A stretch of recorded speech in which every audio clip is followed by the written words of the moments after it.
Hello दोस्तों। तो हाल ही में JL50 नामक हिंदी टीवी सीरीज़ रिलीज़ हुआ है। इसका IMDb 7.9 आउट ऑफ 10 जो कि काफ़ी अच्छा है। ये सीरीज़ काफ़ी नया है जो इसीलिए इसका रेटिंग काफ़ी ऊपर नीचे हो रहा है।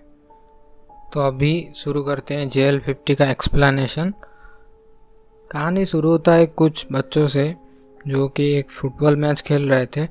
तभी एक प्लेन हम व्यूअर्स को दिखता है। कुछ समय बाद ये आगे जाके एक बड़े से पहाड़ से टकरा के ब्लास्ट हो जाता है।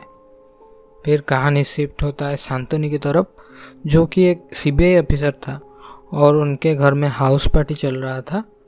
हाउस पार्टी में हम लोग कुछ गेस्ट और शांतनु के खास दोस्त गौरंगो को भी देखते हैं। पार्टी ख़त्म होने के बाद शांतनु टीवी ऑन करता है और थोड़ा न्यूज़ देखता है। न्यूज़ में आ रहा था कि AO-26 नामक एक एयरप्लेन गायब हो चुका है। AO-26 जिस हवाई रास्ते पे जाने वाला था वहाँ से ना जा कर के वो किसी और ही रूट से जा रहा है।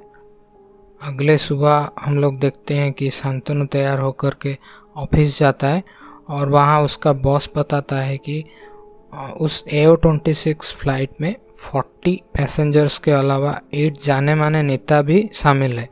तो ये CBI वालों का फर्स्ट प्रायोरिटी होगा इस प्लेन को जल्द से जल्द ढूंढ निकालने का।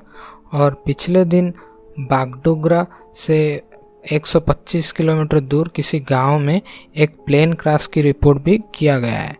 तो शांतनु और गौरंगो को ये केस असाइन होता है। और क्या वो प्लेन जो क्रैश हुआ है AO-26 है या कुछ और, ये इन्वेस्टिगेट करने के लिए ये लोग जाते हैं उस गांव पे।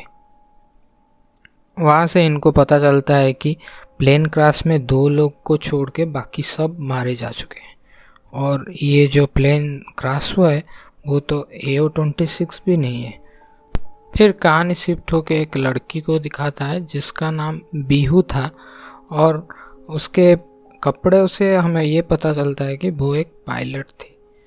फिर हमें दिखते हैं प्रोफेसर दास जो कि एक फिजिक्स के लेक्चरर थे।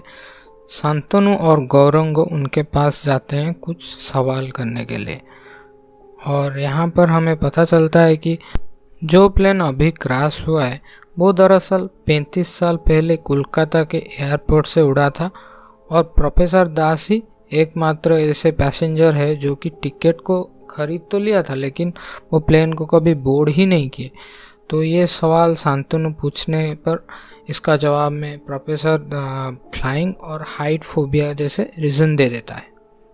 नेक्स्ट डे शांतनु उसी हॉस्पिटल में जाता है और उस पेशेंट के हाथ में एक टाटू देखता है। मतलब 2 जो सर्वाइवर बच गए थे उनमें से एक के हाथ में एक टाटू देखता है और सबूत के लिए वो उसका फ़ोटो भी ले लेता है।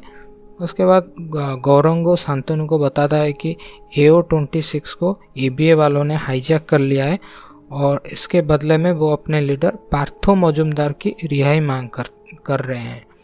इसके बाद शांतनु वो टाटू वाली फ़ोटो गौरंगो को दिखाता है। सरप्राइजिंगली हम व्यूअर्स को इधर पता चलता है कि ये टाटू तो ABA वालों का है। मतलब टाटू में ABA लिखा गया था।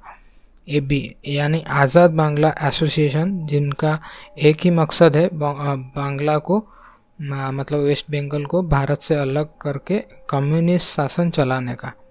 एनीवेज उसके बाद कहानी शिफ्ट होता है प्रोफेसर की तरफ। हम लोग देखते हैं प्रोफेसर बड़े ही जल्दी में अपने घर को जा रहे थे।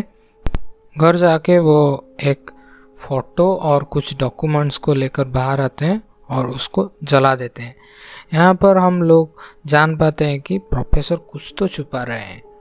फिर नेक्स्ट सीन में हमें ये पता लगता है कि शांतनु का रिलेशन उसके वाइफ के साथ कुछ अच्छा नहीं जा रहा है और वो दोनों कुछ दिनों में डिवोर्स भी लेने के सोच रहे हैं। तो कहानी जाता है नेक्स्ट डे की तरफ। नेक्स्ट डे हम लोग देख पाते हैं कि शांतनु उसी हॉस्पिटल में जाता है सेकेंड सर्वाइवर जो बच गई थी उसको देखने के लिए। तो दोस्तों यहाँ पर हमें पता चलता है सेकेंड सर्वाइवर और कोई नहीं बल्कि बीहू थी, जो हम लोग कुछ देर पहले देखे थे ना उनको। तो वो पायलट बीहू थी। शांतनु उससे थोड़ा सवाल करता है कि वो कौन है, उसका असली नाम क्या है और ये प्लेन जो क्रैश हुआ है वो 35 साल पहले टेकअप किया था, तो ये 35 साल तक था क्या? तो ये सब सुन के बीहू शौक पे चली जाती है। यहाँ पर पहला एपिसोड ख़त्म होता है। तो पहला एपिसोड ख़त्म होने के साथ ही साथ हमारे लिए बहुत सारे सवाल छोड़ देता है। तो सारे सवाल के जवाब मिलेंगे नेक्स्ट वीडियो में। तो वीडियो अच्छा लगा है तो प्लीज़ लाइक कीजिए, और कौन से नई टीवी सीरीज़ के ऊपर मैं वीडियो बना सकता हूँ उसके ऊपर भी कमेंट करके आप जा सकते हो, और जाते जाते सब्सक्राइब भी ज़रूर करके जाना। मिलते हैं नेक्स्ट वीडियो में। Thanks for watching.